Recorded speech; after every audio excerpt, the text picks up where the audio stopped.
இன்னைக்கான வீடியோவில் விஷ்ணுவோடைய 8வது அவதாரமாக கன்சிடர் பண்ணுற பலராமருடைய அவதாரத்தை தான் பார்க்க போகிறோம். திருப்பார்கடலில் விஷ்ணு பள்ளி கொண்டிருக்கும் ஆதிசேஷனுடைய அம்சம்தான் பலராம அவதாரம். நின்றால் குடையாகவும், அமர்ந்தால் சிம்மாசனமாகவும், நடந்தால் பாதுகையாகவும், சயனித்தால் படுக்கையாகவும் திருமாலுடைய நிழலா இருக்கிறவர் தான் ஆதிசேஷன். ஸ்ரீராமருடைய அவதாரத்தில் ஆதிசேஷன் லக்ஷ்மணரா பிறக்கிறார். இரவு பகல்லாம் பார்க்காம ராமருக்கு சேவை செய்யணும் அப்படிங்கிறதே முதற்கடமையாக கொண்டு வாழ்நாள் முழுதுமே ராமருக்கு சேவை செய்கிறார் லக்ஷ்மணர். லக்ஷ்மணருடைய அன்பிற்கும் பாசத்திற்கும் கைமாறு செய்து நன்றி கடனை தெரிவிக்க நினைத்தார் பகவான் விஷ்ணு. தனக்கு அண்ணனாகவும் தனது அவதாரத்தில் ஒரு அம்சமாகவும் இருக்க நினைத்து துவாபரா யுகத்தில் பிறந்த பலராமர் தன்னுடைய அவதாரமாக பாவிக்க அருளுகிறார் விஷ்ணு. பிறகு பகவான் விஷ்ணு அவருக்கு தம்பியாக கிருஷ்ணராகவும் பிறந்தார். கம்சன்கிற அரக்கனும் மற்றும் பல அரக்க குணங்களுடைய அரசர்களும் பல அதர்ம செயல்களை செஞ்சுட்டு வந்ததுனால பூமியினுடைய பாரம் அதிகரித்து கொண்டே வந்தது. இதை பார்த்து பிரம்மதேவரும் பூமாதேவியும் திருப்பார்கடலில் பள்ளி கொண்டிருக்கிற விஷ்ணு கிட்ட போய் இதற்கு தீர்ப்பு கேட்கும்போது விஷ்ணு சொல்றேர், திரேதா யுகத்தில் பல அரக்கர்கள் மாண்டனர். அதனால அந்த அரக்கர்களெல்லாம் இப்போ ரீபர்த் எடுத்திருக்கா, மறுபிறவை எடுத்திருக்கா, அவளெல்லாம் நானே அவதரித்து அழிப்பேன் அப்படின்னு சொல்லிட்டு பகவானும் எல்லாருக்கிட்டையும் பூமாதேவிக்கிட்டையும் பிரம்மதேவர்கிட்டையும் சொல்லி அவளை சமாதானப்படுத்துறார். மேலும் எல்லா தேவர்களை கோகுலத்தில் கோபிகைகளாக பிறக்க சொல்கிறார் நாராயணன். சூரசேனன் அப்படிங்கிற யாதவ குலத்தை சேர்ந்த மன்னர் மதுராவை ஆண்டுட்டு வந்தார். அவருடைய சகோதரான உக்ரசேனனுடைய மகன் தான் கம்சன்.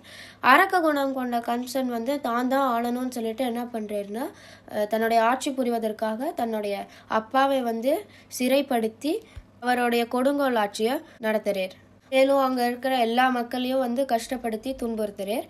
ஒரு சமயம் தன்னுடைய பெரியப்பா வழி தங்கையான தேவகியை தன்னுடைய நண்பனான வசுதேவனுக்கு மனம் முடித்து ஊர்வலத்தை நடத்துறதுக்காக கம்சனே தேரோட்டியா ஊர்வலம் நடத்தின்னு வரும்போது அவருக்கு ஒரு அசுரிரி கேட்கறது. அதாவது தேவகியோடைய 8வது மகன், வசுதேவன் தேவகியோட 8வது மகன் தான் உன்னை அழிக்க போறான், உன்னை கொல்ல பிறக்கும் மகன் அவன் தான் உன்னை அழிப்பான் அப்படின்னு சொல்லிட்டு ஒரு அசுரிரி கேட்கறது.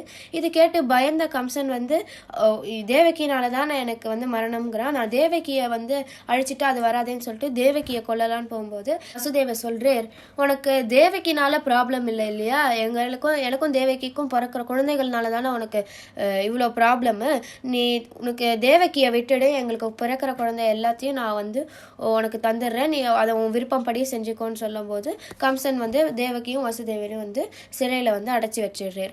கம்சன் 6 குழந்தைகள் பிறக்கிறது தேவகியும் வசுதேவனுக்கும். அதை வாங்கி கம்சன் அங்கேயே அப்பவே கொன்னுடுறார். இந்த முதல் 6 குழந்தைகளையும் கொல்வதற்கு ஒரு காரணம் சொல்லப்படுகிறது. அதாவது ஹிரண்யகசிப்பு இருந்த காலத்தில் தன்னுடைய மகனான பிரகலாதன் குருகுலத்தில் ஹிரண்யகசிப்புடைய நாமத்தை சொல்றது பதிலாக நாராயணனுடைய நாமத்தை ஜபிச்சுட்டு இருக்கும் போது ஹிரண்யகசிப்பு என்ன மிஸ் அண்டர்ஸ்டாண்ட் பண்ணுறாருன்னா, காலநேமி அப்படிங்கிற தன்னுடைய சகோதரனுடைய மகன்களான 6 புதல்வர்கள் தான் பிரகலாதனை இந்த மாதிரி சொல்ல வைக்கிறா. அதனால காலநேமி கிட்ட உடனே சொல்கிறேன், உன்னுடைய குழந்தைகள் எல்லாரையுமே கொன்னுடு அப்படின்னு சொல்லும்போது அவருக்கும் காலநேமிக்கு மனசு வராமல் என்ன பண்ணுறாருன்னா, பாதாள லோகத்தில் அவரை ஒழிச்சு வச்சுருறார். அப்போ அந்த 6 புதல்வர்கள் தான் தேவகியோடைய 6 குழந்தைகளாக ஃபஸ்ட்டு 6 குழந்தைகளாக பிறக்கிறது. காலநேமியோடைய மறுபிறவியான கம்சனால தான் கொல்லப்படணும் அப்படிங்கிறதுனால அந்த 6 புதல்வர்களும் கம்சனால கொல்லப்பட்டு மோட்சம் அளிக்கப்படுறா. இன்னொரு ரீசன் என்னன்னா, பகவான் ஒருத்தருக்குள்ள நுழையணும் அப்படின்னா 6 கெட்ட குணங்கள் அந்த மனிதனுக்குள்ளேருந்து வெளியிடப்படணும்.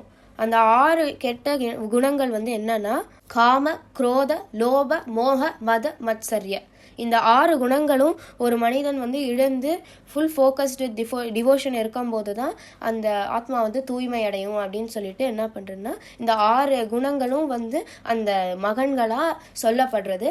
அதனால் அந்த 6 குணங்களும் தேவகியினுடைய கருவிலிருந்து போகும்போது கிருஷ்ணர் பிறக்கிறதுக்கு அங்கே ரெடியாக இருக்குது, பகவானுடைய அவதரிக்கிறதுக்காக அங்கே ரெடியாக இருக்குது. அதனால் என்ன ஆகுதுன்னா, ஆதிசேஷன் தேவகியின் 7வது குழந்தையா கருவில் உருவாகிறார். பகவான் விஷ்ணு அங்கே இருப்பதற்காக தேவகியினுடைய அந்த இடத்தை ஃபுல்லாக தூய்மைப்படுத்தி வைக்கிறார். இப்போ மீன்வைல் விஷ்ணு என்ன பண்ணுறாருன்னா, ஆதிசேஷன் ஆகிய பலராமர் தோன்றிய 6வது மாதம் நாராயணர் யோக மாயா தேவியை அழைத்து இந்த பலராமருடைய கருவை வசுதேவருடைய மற்றொரு மனைவியான ரோஹிணியோடைய கர்ப்பத்திற்கு மாற்றிட்டு யோக மாயா தேவியை யசோதையின் கர்ப்பத்தில் உண்டாக சொல்கிறார். இதைப்படி கேட்ட யோக மாயா தேவி இந்த பிளானும் கரெக்டாக முடியறது. பலராமரும் இப்போது கிருஷ்ணருடைய அண்ணனாக இருப்பார். மீன்வைல் கிருஷ்ணரும் தேவகியின் வயிற்றில் 8வது குழந்தையாக பிறக்கப்படும். அப்போ பலராமரும் கிருஷ்ணரும் சகோதரர்களாக இருப்பாள். இப்போ என்னன்னா தேவகியினுடைய கரு 7வது கரு கலைந்து விட்டது. ஏன்னா கம்சன் அவனை ரொம்ப கொடுமைப்படுத்துறான் அப்படின்னு சொல்லிட்டு ரூமர்ஸ் எல்லாம் போயிட்டு இருக்கு. அப்போ 8வது குழந்தையா விஷ்ணு பிறக்கிறார். இப்போ என்ன ஆகுதுன்னா விஷ்ணு கிருஷ்ணரா அவதரித்த உடனே ஒரு அசிரீரி கேட்கறது வசுதேவருக்கு. அதாவது பகவானின் அவதாரமான கிருஷ்ணர் யசோதை கிட்ட போய் யசோதையோடைய குழந்தைய பதிலாக கிருஷ்ணர் வச்சுட்டு யசோதையோடைய பெண் குழந்தைய எடுத்துன்னு இங்கே வச்சுக்கணும் அப்படின்னு சொல்லும்போது வசுதேவரும் அதுபடி ஃபாலோ பண்ணிருச்சு.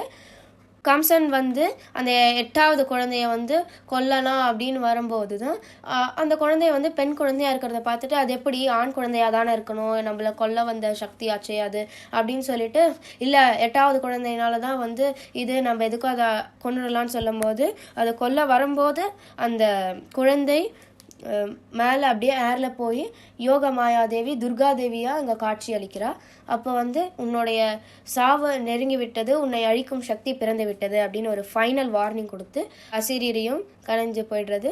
அங்கேருந்து அந்த குழந்தையும் மறைஞ்சு போயிடுறது. இதுதான் பலராமரும் கிருஷ்ணரும் பூமியில் அவதரித்த கதை.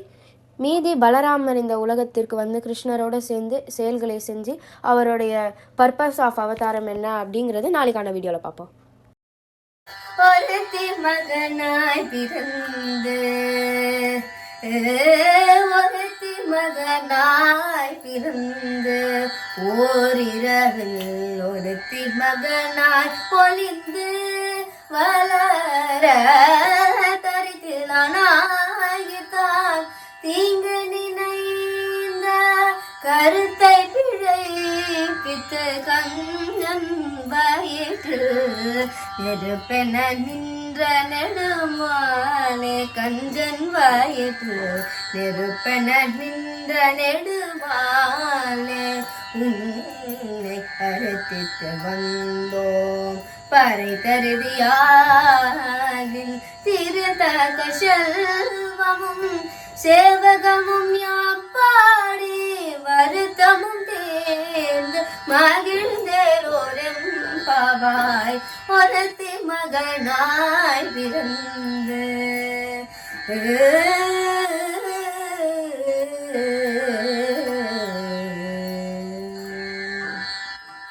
ஆண்டாள் திருவடிகளே.